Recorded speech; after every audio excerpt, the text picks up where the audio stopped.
நடைபெறவுள்ள மேலவை தேர்தலுக்கு பாட்டாளி மக்கள் கட்சியின் சார்பில் வேட்புமனு தாக்கல் செய்த பாட்டாளி மக்கள் கட்சியினுடைய தலைவர் மருத்துவர் அன்புமணி ராமதாஸ் அவர்களுடைய வேட்புமனு ஏற்கப்பட்டிருக்கிறது.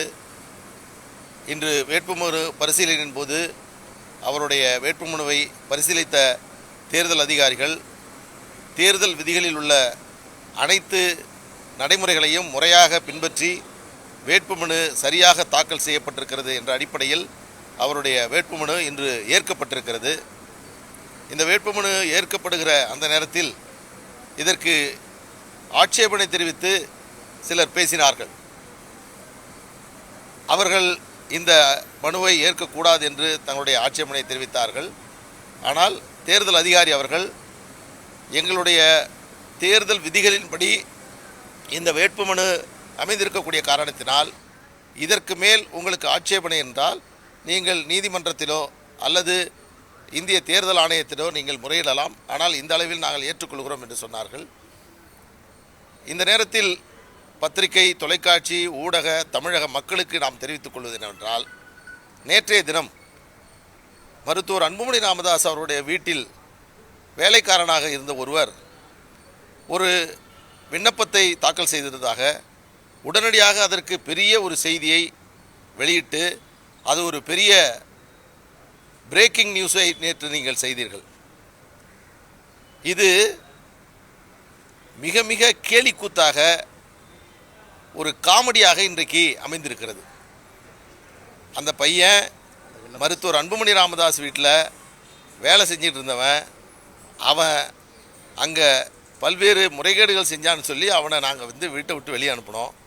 அப்படிப்பட்ட நபர் சுயேட்சையாக நேற்று மனு தாக்கல் செய்தான். அந்த சுயேட்சையாக தாக்கல் செஞ்ச மனுவை பாட்டாளி மக்கள் கட்சிக்கு போட்டியாக தாக்கல் செஞ்ச மாதிரி நேற்று நீங்கள் ஊடகங்களில் வெளியிட்டீங்க. ஆனால் இந்த மனு இன்றைக்கி வந்துச்சு. எந்த அடிப்படை நடைமுறைகளையும் பின்பற்றாமல் அந்த மனு தாக்கல் செய்யப்பட்டிருக்கிறது என்று சொல்லி அந்த மனுவை தள்ளுபடி செய்திருக்கிறாங்க.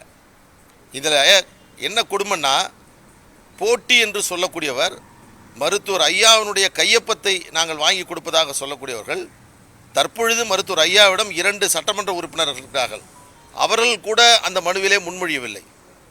ஒரே ஒரு முன்மொழிவு செய்யக்கூடிய சட்டமன்ற உறுப்பினரோட விண்ணப்பம் இல்லாமல், அந்த விண்ணப்பங்களை முழுமையாக பூர்த்தி செய்யாமல், வாக்காளர் பட்டியலில் இருப்பதற்கான சான்றுகள் கொடுக்காமல், அஃபிடவிட் முறையாக தாக்கல் செய்யாமல், எந்த விஷயமும் இல்லை, எதுவுமே இல்லாமல் ஒரு குப்பத்தொட்டியில் போட வேண்டிய ஒரு பேப்பரை கொண்டு வந்து கொடுத்து நேற்று அதை ஒரு பெரிய செய்தியாக மாற்றிருக்கிறார்கள்.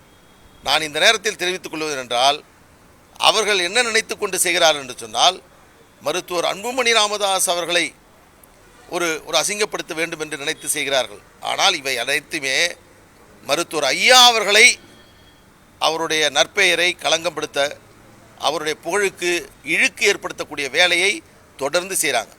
இதைவிட மருத்துவர் ஐயா அவர்களுக்கு ஒரு பெரிய ஒரு இழுக்கை, ஒரு அசிங்கத்தை ஏற்படுத்த முடியாது. அதனால்தான் உங்களுக்கு இந்த நேரத்தில் நான் சொல்கிறேன், பாட்டாளி மக்கள் கட்சி என்பது மருத்துவர் அன்புமணி ராமதாஸ் அவர்கள் தலைமையில் இயங்கக்கூடியது. தேர்தல் ஆணையம் முறையாக அதற்கான அறிவிப்பு கொடுத்திருக்கிறது என்று சொல்லியிருக்கிறோம்.